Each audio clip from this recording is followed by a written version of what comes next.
PTI chairman ने long मार्च शुरा से video link खिताब में कहा कि तोशाखाना तहाइफ के हवाले से इल्ज़ामात का मकसद किरदार खुशी है।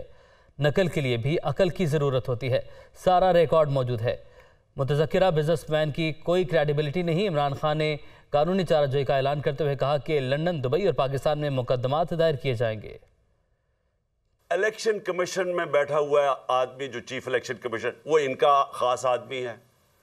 वो उनके साथ मिलकर फिर हमारे ऊपर फॉरेन फंडिंग केस मसलन वो ले आता है और हमें मीडिया के अंदर पूरा भला कहा जाता है कि जी तबाह कर दिया इन्होंने, पकड़े गए, अब पार्टी को अब बैन कर दिया जाएगा।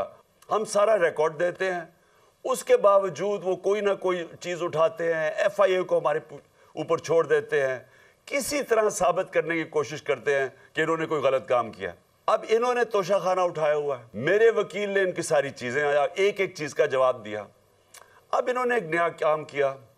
कल इन्होंने एक फ्रॉड को पकड़ा। यानी अगर आपने कोई गलत काम करना है तो उसमें भी कोई अकल होनी चाहिए। इन्होंने बैठ के जिस आदमी को लेके आए, आदमी की क्रेडिबिलिटी कोई नहीं है, उससे तुम 10 दफ़ा सोचते हो कि उससे ही आप उसके नाम पे ये प्रोग्राम कर रहे हो कि उसने कहा जी इमरान खान की घड़ी और इतनी महंगी बिक गई, कितने की घड़ी बिकी है, वो सब कुछ है, रिकॉर्ड अवेलेबल है।